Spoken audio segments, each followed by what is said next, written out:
Hello everybody, welcome to my channel. Thank you again for joining me. First of all, I wanted to apologize for having my videos all over the place. I've been all over doing all kinds of jobs helping my friends that they've been sick. So they're commercial makeup artists where they do like overnight stuff, where they do hotels and theme parks and stuff like that. And usually the places are closed except for the hotels.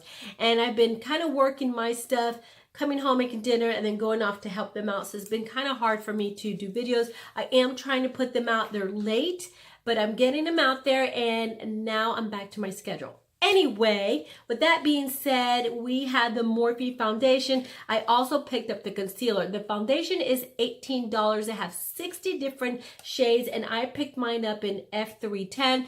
The concealer is $9. They have 30 different shades, and I picked mine up in C215. So I'm going to go ahead and moisturize my face first, because if you are going to be trying out this foundation, you are going to moisturize the heck out of your skin. So I'm going to go ahead and do a little swatch of the foundation so that you can see how heavy it is. It is a heavy, full coverage, mattifying, long wearing foundation and concealer. And this is a concealer. It does come with this little applicator. And then this is what the concealer looks like. So as I was saying, you have to moisturize the heck out of your skin when you apply this foundation, because it does start to get a little bit tight and dry on your face. So I'm going to go ahead and apply one side with my Morphe Jaclyn Hill brush.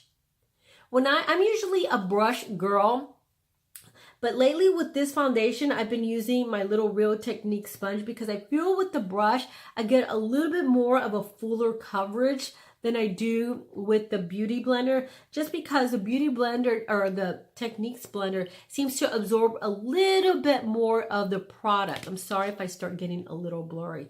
Okay, so on this side, I'm going to go ahead and use my little Real Technique. Now this foundation is very blurry. It does give you a really blurring effect. It is super, super heavy. And it does cancel out pretty much everything. Like everything gets canceled with this thing right here. You don't definitely have to go back and try to cover anything with extra foundation, because it would pretty much do it all at one time. Now, I did notice when I apply foundation, I like to put one layer on and then kind of go back and add a little bit more, just because I am in the really light hand. But when I did that, I felt like it started doing weird stuff. Like it doesn't want you to do that. So you cannot, well, in my opinion anyway, I didn't like the fact that I put a little bit of foundation, waited a couple of seconds, and went back and added more, because it started doing like some weird stuff right here. It didn't like look all consistent. It just looked like it looked a little patchy. That's what I'm trying to say. So be aware of that if you do what I do. Another thing that I notice is that normally I don't like to put foundation around my eyes, because when I apply foundation, concealer, and baking or anything like that, it starts to get a little heavier, especially if you're a little dry underneath your eyes. You're definitely going to see like some creasing. So I'm not wearing any concealer. As you can see some fine lines and wrinkles. I mean, I know I'm not a spring chicken, but when I wear my Kat Von D, this normally doesn't happen.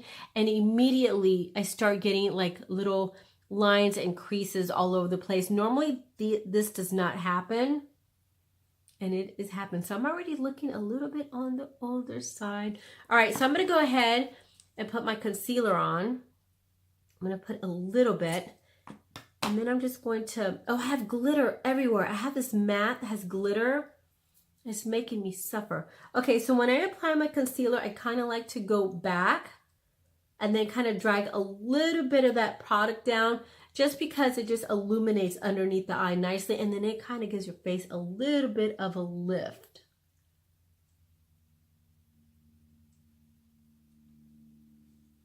So again, it's actually worse. All right, so I'm going to go ahead with my Fenty Beauty, and I'm going to kind of set that, which is going to make it a little heavier.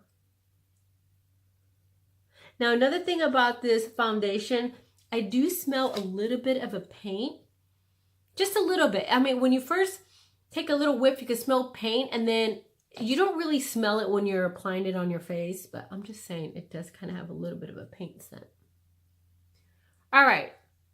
So that's what it looks like. And it did oxidize a little bit. So in a second, you'll probably see it kind of start oxidizing. But I like to go in with my Tarte foundation powder. And I just kind of like to press that in my skin. So right now for me, I am wearing way too much makeup. I am more on the natural side, if I mentioned that. I don't like to feel like I'm wearing a ton of makeup on my face. And again, I'm already starting to feel really dry and tight. So by applying more powder and layering it more with, you know, all kinds of stuff, it starts getting really tight and cakey. All right, so I'm going to spritz my face a little bit. This is my Garnier Soothing Facial Gel or Mist that I really like. And we're going to go ahead and do a little check-in. So it's 2:28. I just got home from work. I've been wearing this foundation since about 8:30 this morning, left at 9. And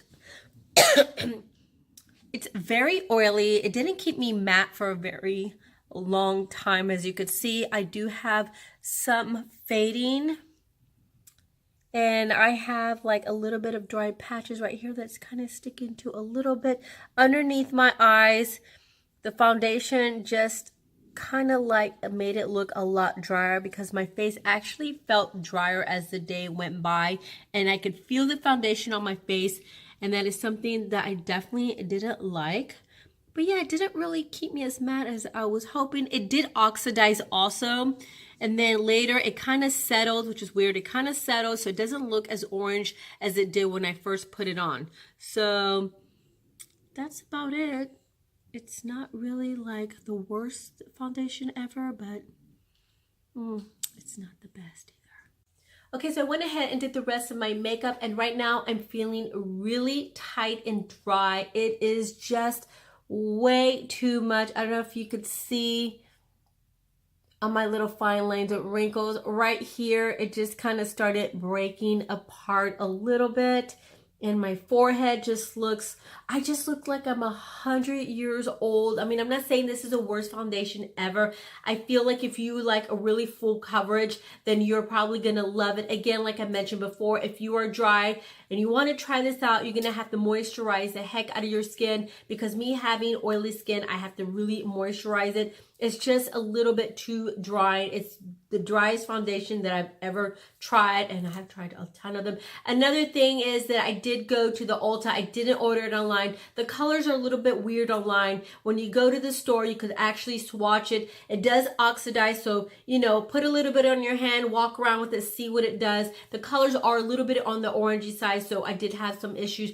Even trying to, you know, even with the swatches, I did have some trouble actually, you know, finding the correct color. Anyway, that's it for this video. I hope you enjoyed it. Please give me a thumbs up. Please subscribe, and I'll see you again for my next one. Bye.